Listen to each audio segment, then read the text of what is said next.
unaonyeshwa hii ni clutch. Shika. Hii ni mafuta. Gonga kick buda. Unaona?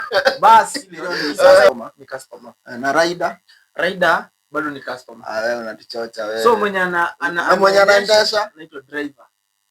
Bana, driver ni wa gari. Driver ni wa gari, yani rider. Kama yani rider, yani rider ni yule mtu mwenye anabebwa akiwa customer. Una get? Mwenye anabeba ndiye anaraidiwa. Nilifinya brakes kabisa, nikasikia hiyo pedal imekaribia kuguza hadi lami na bado hii ndio isimami. Mimi nilifunga macho. Guess hiyo macho ilifungukia wapi? Ilifungukia Kenyatta bro.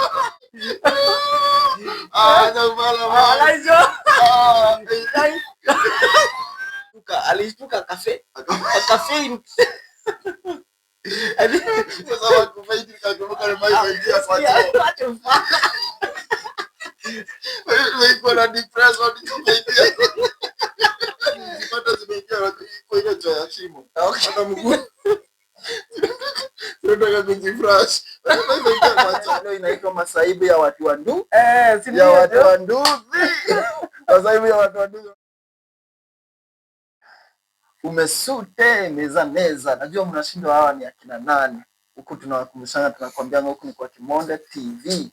Na kwa Kimonde TV tunakwambianga wonders will never end as long as the wanderers are still existing.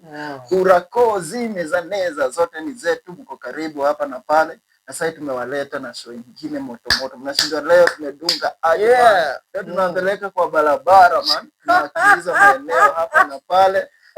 Na hii show yetu leo inaitwa masaibu ya watu wa ndu. Ya watu wa nduzi. Masaibu ya watu wa nduzi. Unaona leo tumedunga reflector, tumedunga helmet. Tuko rada yenyu mbaya. Leo ni kuwapeleka, tunavuruta mafuta na crack na balance zote tunaweka ngia, tunafikisha paka penye mnataka mfike. This is a new segment tumeanza and I have my partner in crime. Nataka leo ajipe intro noma. Karibu sana man. Thank you mzee. Leo alikuwa anashindwa ni akina nani. It's amazing to be here. Ni sisi. Ni sisi. Guys, mimi sio Sifuna by the way. But mimi ndo mimi. Na nimekaa hapa hivi. I was invited within a very short notice. Mtu anasema ngaje? Within a short notice. Within a short notice and in my busy schedule. In my busy schedule I found time na nimekuja. Thank you so much Kimonde TV for hosting me today. Karibu. So we are here to talk about masaibu ya watu wa nduzi and now to start us off ni a very simple question. Now I know we have so many people who are watching us, either when customer wa nduzi ama ni rider wa nduzi. But then unajua jina rider kumaanisha ule mtu anabebwa. Rider ni mwenye anabebwa kwa mwenye anabebana. Na bado anaitwa pillion. Sorry gani hizo vya bana. Okay, pillion si type ya ndege. Si type ya mnyama fulani. Pillion ndio mwenye anabebwa hapa. Pillion. You people can Google ama mtupatie hiyo pillion.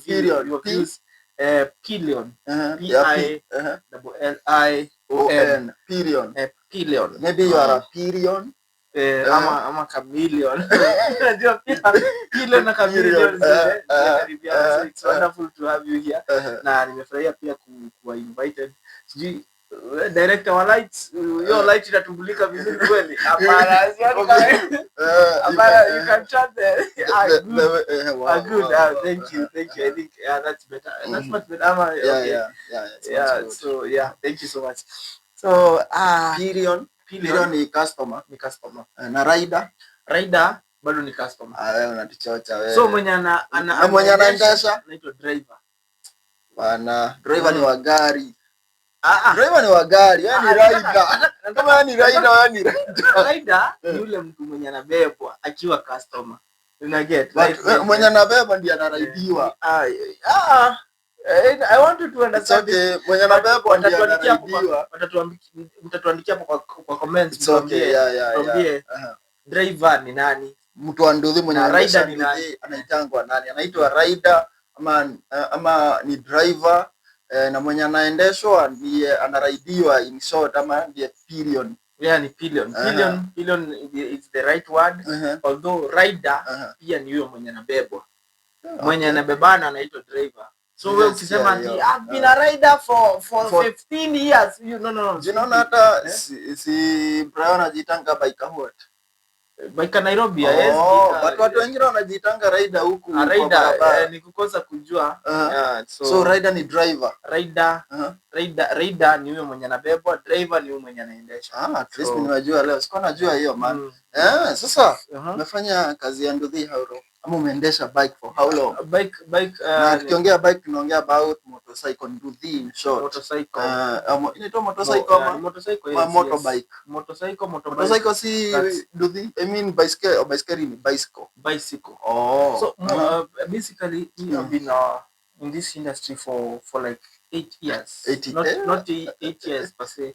Kitu kama 8 years. 8 good years. 8 good years. It means umeingia mashimo zote, unajua maujazi zote za barabara. So how far, I mean imekuwa kupelekaje bike, the experience day and day, customers here and there, you know bike inakuanga interaction mingi on the way. So for 8 years na know for top notch and sikia kwanza kujua bike ulifira aje ama ilikuwaje hiyo experience? Okay, first of all ninataka kusema na hii kama ni precaution for all those that are watching. Kama hujui kuendesha bike, just find a good way of learn before you get into this busy roads za Nairobi ama any busy city.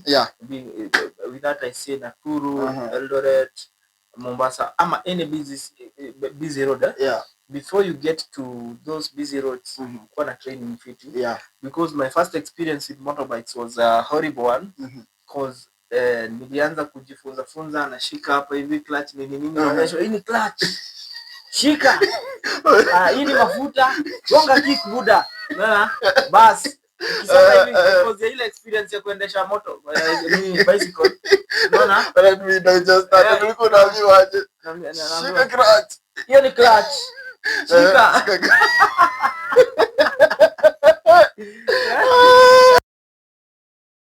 Kama 100 meters. Sorry guys. Wewe mzee anakuambia umeiva. Umeiva. So my first time kuendesha motorbike in Nairobi ilikuwa Mombasa Road. Mombasa Road. The hectic road ever. Ama the busiest. So iko na trucks, iko na trailers. Yani hiyo barabara is not for faint hearted. Yeah, I'm telling you. Ilikuwa I can remember very well, it was around 2014 2015 there about 2014. Ilikuwa bado iko so improved like ilikuwa that the same thing but haikuwa na expressway hiyo time. Haikuwa na expressway ya Uhuru. Ndio? So wadau sika clutch. Sijui kama umekaa vizuri. Sijui sasa kwa sababu sasa tumeingia kwa story nyingine. Story ni mingi. Story ni sasa ni story sana. So ni mwaka ni 2015. Pale Mombasa Road. Maeneo hapo karibu na Gateway Mall, but hiyo Gateway Mall haiko imejengwa vizuri kama sasa. Ilikuwa na construction those times. So nilikuwa nafanya kazi ya security. Security guy. In short, ngoja kifo. Naiweka vibaya bana. No, it's a good problem. It's a good.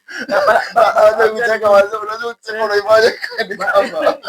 It's like so like hiyo ni tunaishuga code. It's a good job. It's a good. Nowadays it may improve because wanachapa training, wanachapa uniform, wanapewa hadi rungu fiti. Squeeze iko so improve. Hata ukiangalia kwa estate masoja wako top notch na mchana. Unajua masoja wa kitambo walikuwa wanafanya mchana, unaenda chakula unarudi usiku.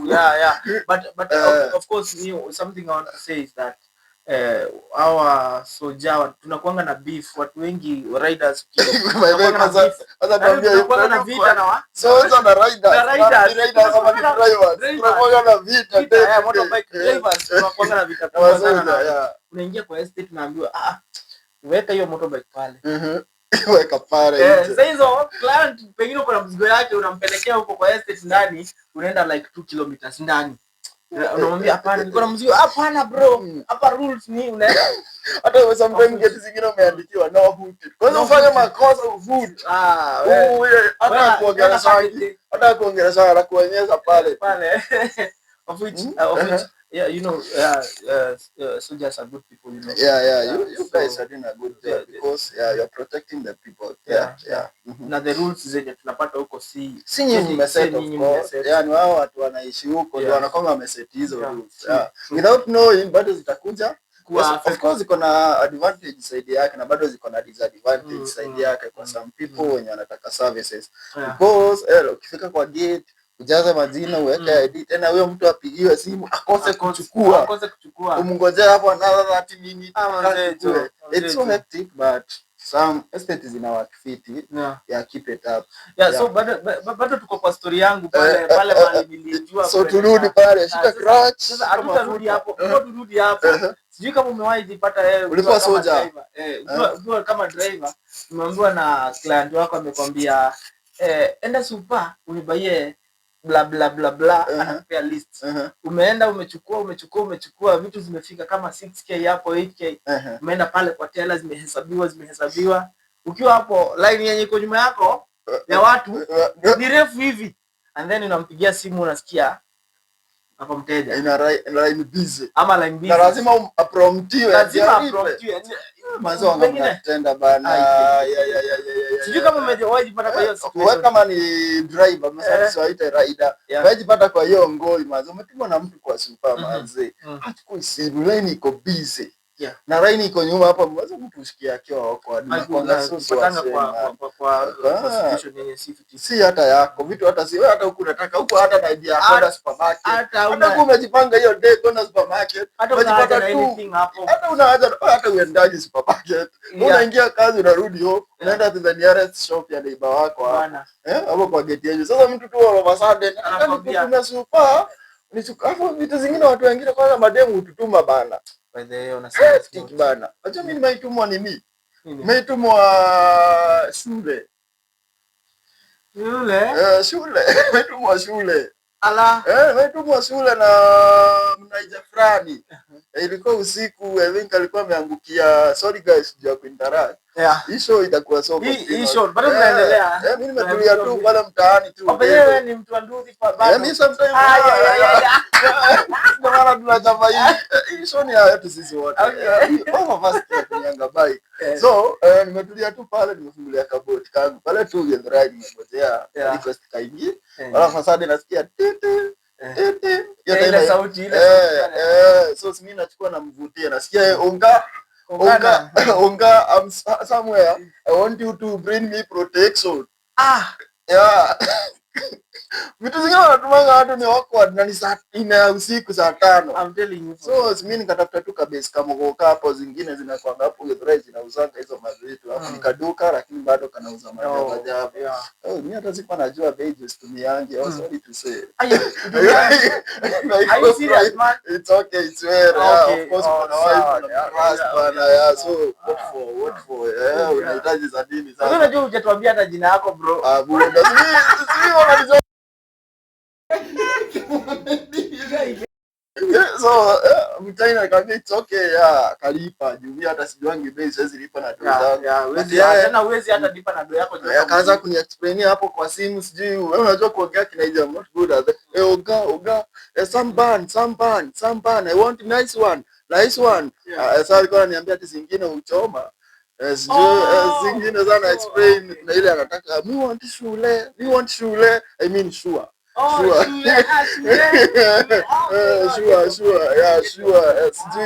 That's good in the mission, in the rescue. So anataka sure ama ndio hiyo anataka hiyo sure hataki nyingine. Basi mimi nikachukua hizi sure zinapeana hadi maoni. Kama alikuwa ameangukia na kadhaa hapo hivyo mshahara. Kama sijui kama nembo alikateka alafu akamsumbua kalikuwa kanakata so vile kaliitikia. So I think akapeana condition. So mimi nikachukua vitu zangu nikampelekea kamwangushia tu akajibama mimi kanidunga zangu. So vitu zingine nyinyi lakini wanaija pia wanasumbuanga watu Wewe mwingine hadi mwingine Rumumba. Hadi mwingine Rumumba amenirequest hizo vitu. Nikampelekea. Mimi nikoboka. Lakini wapi pia alikuwa na specific. Ilikuwa expert hiyo. Yaani nilimbaia 300. Nikashindwa kwani inaenda kuprotect nini? Kwani inaenda kuprotect? Kwani mwenye anaenda kuchangamkiwa nao kwani ako na kila ugonjwa ya 300 bana. 300 na miachwe kwenda sherehe. Hiyo si sherehe manze. Hata Mungu akitumba tuko hizi vitu. Hadi sherehe inachangiwa hivyo. 300. But the amazing thing is these people is that in as much as hata unajua tunaongelelea mambo ya masaibu ya watu wadogo, we are talking about everything. Hapa hakuna ati kusema ati nini ama nini. That's why you brought up that story. Na pia imekuwa an amazing one. Hata wale wenye wako kwa hii industry pia kuna tutawaleta hapa mtajionea. You have an interesting story to tell us. Pengine umewahi kuwa na experience kwa movie yenye ilikuwa so frustrating ama very amazing. You can get us through the numbers running in your screen na ukuje utupe story. Exactly. So, sasa wewe pale Mombasa Road ulikuwa soja. Ulikuwa mlingoja kifo. Nilikuwa soja pale Mlolongo.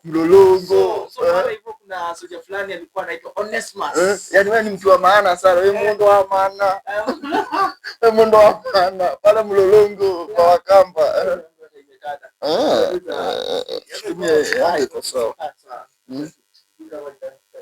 Itapika hapa. So Mwanzo tuitumie yote. We have to share guys.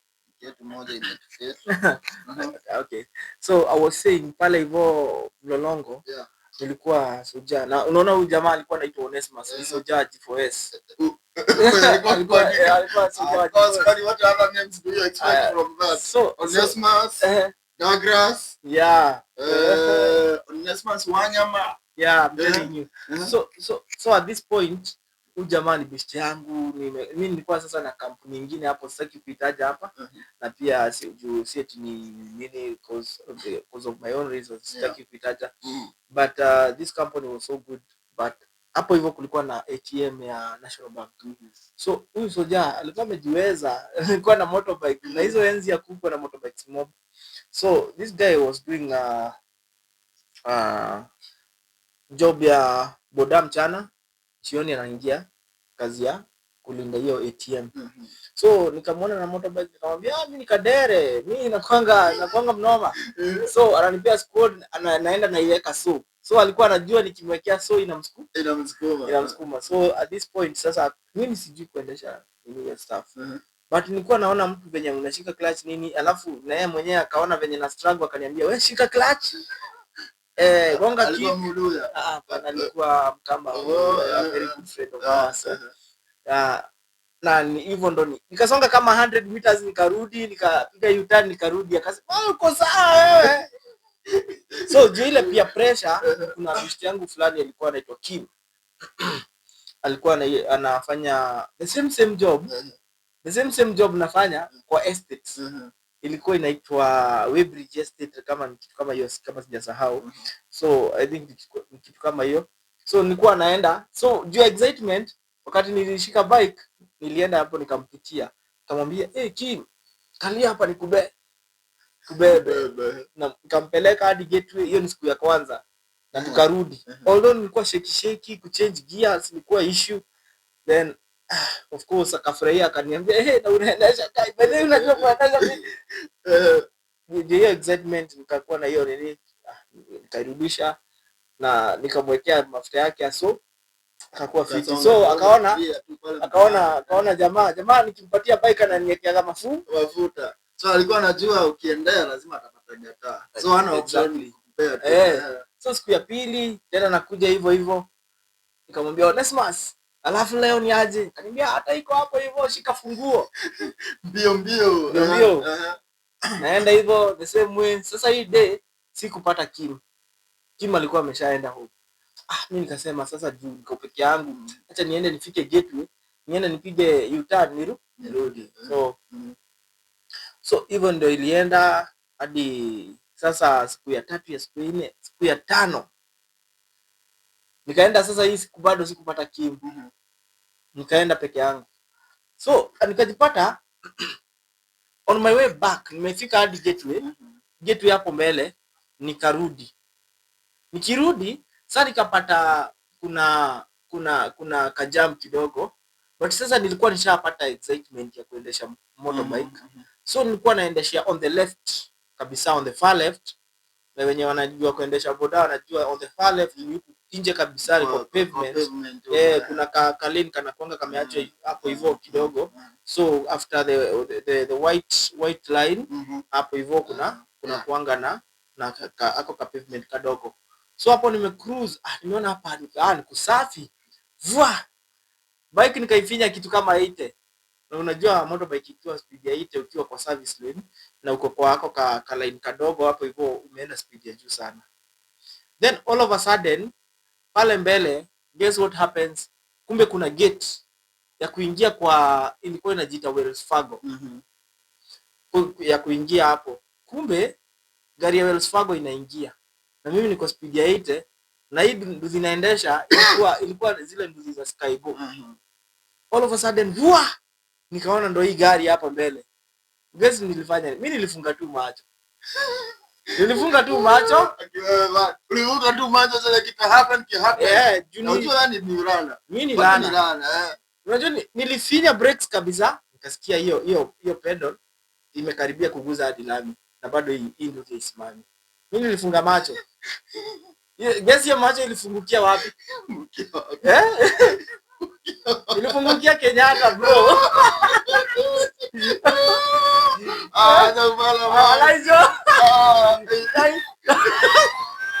Unataka lini sasa?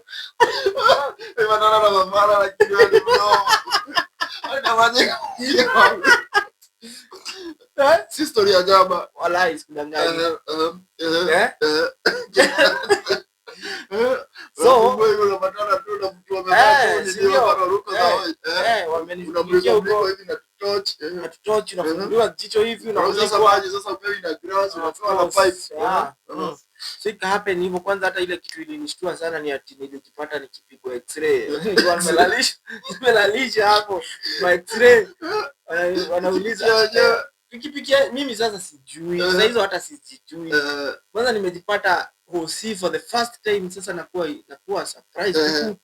Unakuanga hivi. Alafu hata sijui ni wapi. Sasa nadhani hata sasa ndo nadhani kwani huku ni nini kinaendelea? Luckily nilikuwa na katululu. So walienda wakaangalia ile namba ya mwisho yenye imepigwa, wakaona huyo mtu, wakaona ni Kim. Iko sawa? Okay. So wakaona ni Kim, nilikuwa nimepigia mtu wa mwisho.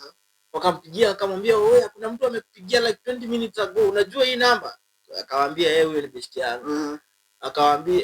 Wakamwambia kila kitu yenye inaendelea. Kumbe hiyo gari wakati niligonga na hiyo stopper venye niligonga hiyo stopping speed venye nilistop all of a sudden ili nirusha juu ya gari, nikaanguka the other side. So ile badi yenye nilipata ni ati nilirushwa juu nikaanguka kwa shamba ya maua. Hizi shamba za maua zinatengenezangwa like kando ya barabara. So unapata hii entrance imezungukwa na pavement, alafu hapo hivyo kuna kashamba kadogo kama maua. Hiyo ndo bahati nilipata. Juu mimi nilianguka kwa shamba ya maua. So kuna venye nilipata soft landing. So nimeamka najipata napigwa ma x-ray huku nini, mimi nashangaa kwani inaendeleaje. Unajua bahati, yani bahati tu ya Mungu. Si kuvunjika. Uko intact. Uko pale Kenyatta wewe tu umetulia na ni bike imekupeleka huko mara moja. Sasa hizo hapo hivyo nina bleed kichwa, nimekwaruzwa sijui, I think ni mavio ama kidogo. So vitu kidogo hivyo. Kulikuwa na helmet. Sikuwa nayo sasa. Unajua kuna hizo vitu. So the importance of this thing is that hapo tu helmet, light, ndio kitu ya maana kwanza. Hata before utoe bike yako kwa nyumba. Hata sahau tu bike, weka tu na Toka na helmet. Toka na helmet. Ndio bado bebo na bike hapo kwa barabara. Kama uko na bike, afadhali hata uache bike lakini usiwasahau nini? Na helmet. This is a very very important gadget. Kama uko kwa barabara una cruise na bike. Yeah, also. And not only a helmet, a very very helmet nzuri, suitable helmet. Ukitaka helmet unaweza reach out kwa namba yetu hapo, tutakuwekea hapo kwa screen. We have very very good helmet, pamoja iko hadi na Bluetooth. Kitu kingine ya pili ni hii.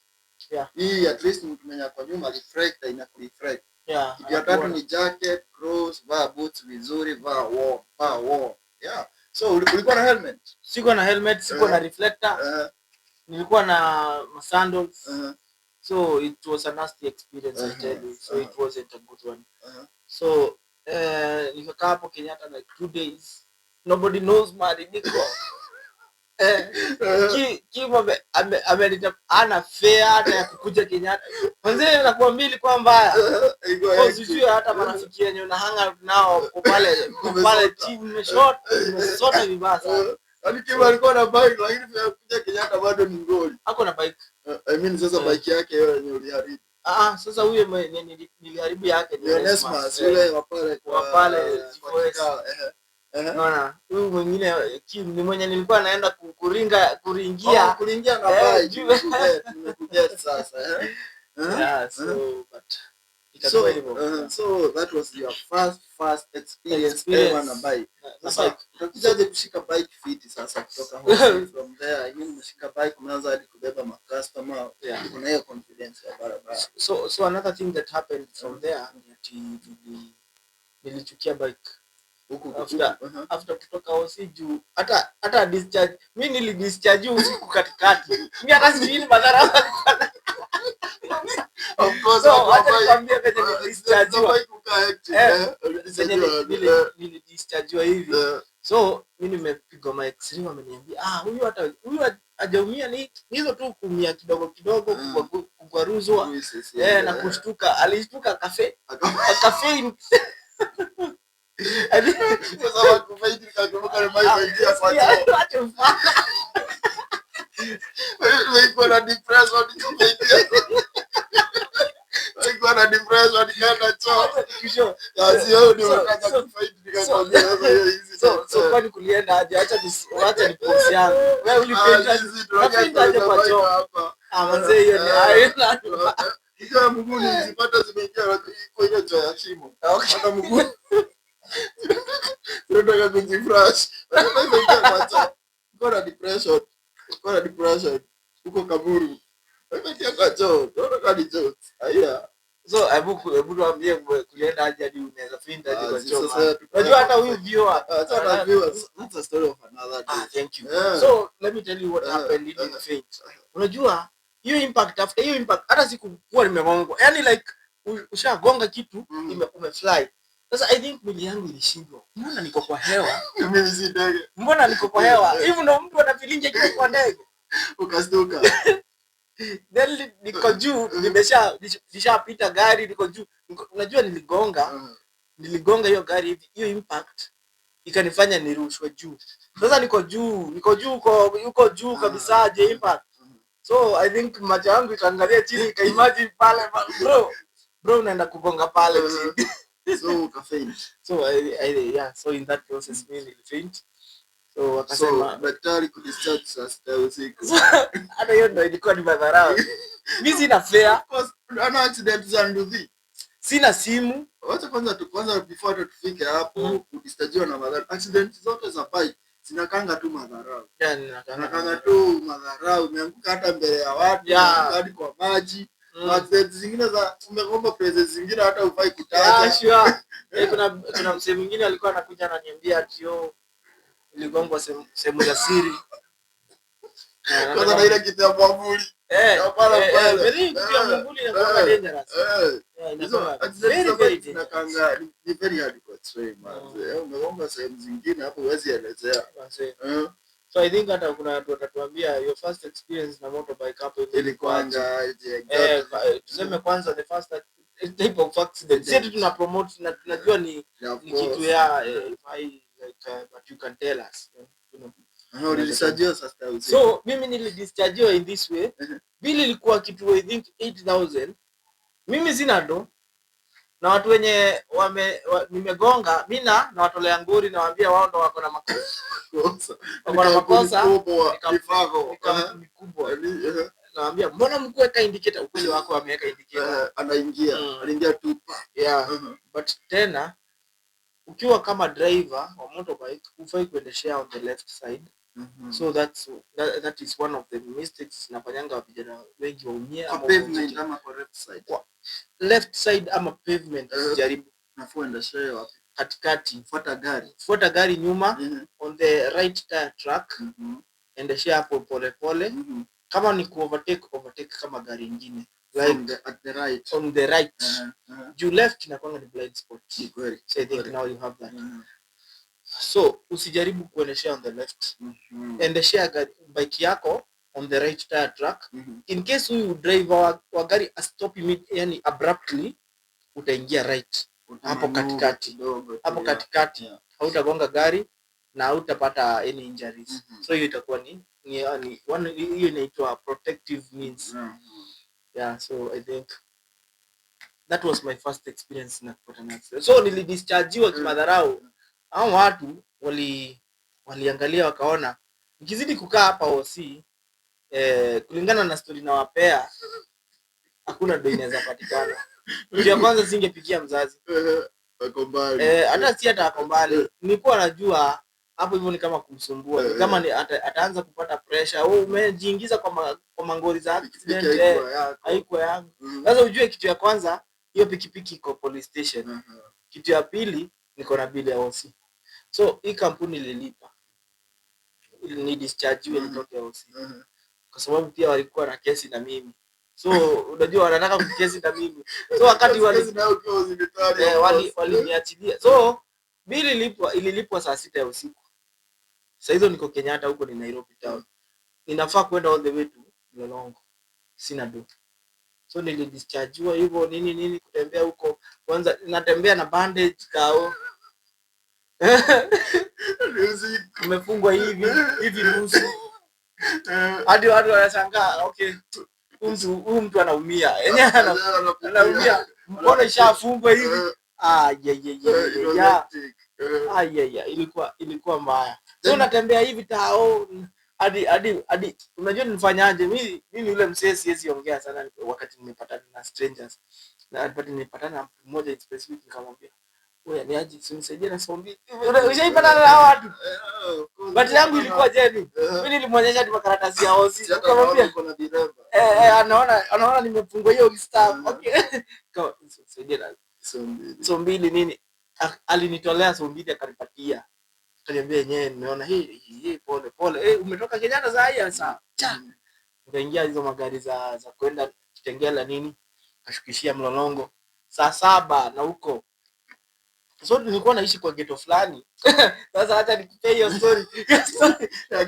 Sasa unaingililia Mlolongo huku ndani kuna place inaitwaje hapo Weybridge. Unaingia na police line uteremke huko karibu ufike phase 3. Sasa unafikanga place nyingine bado kuna waizi. Sasa mimi na bandage yangu bado natembea. Hata unapatana na wezi wanasema wenyewe huyu jamaa hatuwezi kuuza nini sasa. Wezi. Yaani hata waizi wanakuhurumia kangu kazi yake. Waizi wanakuhurumia. Hey bro, nini umefanya man? Nimeanguka na nduthi hapa. Karibu waizi wakuchangie. Unaona? Ni noma hiyo. So nikafika hivyo. Of course, kwa tunaishi na huyo besti yangu Kim, nikagonga mlango. Unajua Kim karibu afade. Aisha okay, huyu mzee ameenda missing. Amekuja na kiremba. Jamaa ako na kiremba saa hii anarudi kwa kiremba. Sasa itakaa. Noma. So it was a hectic experience. Naona jitendelee na hii show ama leo ama tuikatia hapo. So I think next time tutakuja kwa experience. Sasa experience yangu sasa fiti sasa after hapo na venye nilirudi tena mimi mara yangu ya kwanza kushika bike. Kuna niko yangu fulani alikuwa nakatia aunti yangu. Okay, sasa tuseme ni boy. Alikuwa boyfriend aunti yangu. So alikuwa anakuja kuona aunti yangu kwetu kwa mimi sasa kwa brother mimi sasa kwao kuja home. Wewe alikuwa anaogopa, alikuwa anakuja hadi home. Alikuwa na confidence. Alikuwa anakuja na bike fulani hapo. Alafu hapo alikuwa anaipaki kwa mti ya muembe hapo kwetu hapo nje amepiga stadi hapo. Nikamtime akiwa huko karibu kule nikachukua funguo. Kagurumisha. Hizi kwa nini unafaa ushike clutch ukigurumisha? Aya. Na sasa hii ni muembe imeniefesa hapa. Aya. Ndio muembe imeniefesa hapa mbele. Ndio nimegurumisha na iko ngia. Ai. Hiyo ni zile bikes hizi ziko zinaguruma zikiwa gia. Ilibakisha muembe na inches kidogo. Ningepita nayo. Nikapaki pikipiki yangu hapo vizuri. Hakusikia. Watu walitoka nje hapo hadi kwa kivubika inakaaje huko. Nimepiga nduru. Piga nduru nyingine hapa kwa sababu. Nikapaki bike niko from 3. Nikapaki bike hapo.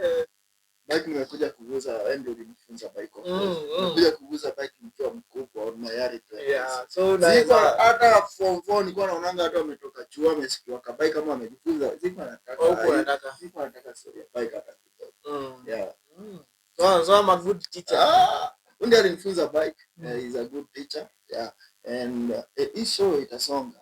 So expect more and more from us. And we are here to educate you on how to be safe on the road. Make sure kuna helmet, kuna reflector, umevaa fiti na bike yako imechapwa service. Kama ni aje.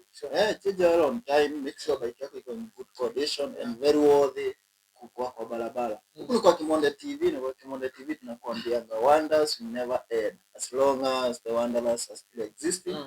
Tunakwambia hata bila mic tunachapa kapela man.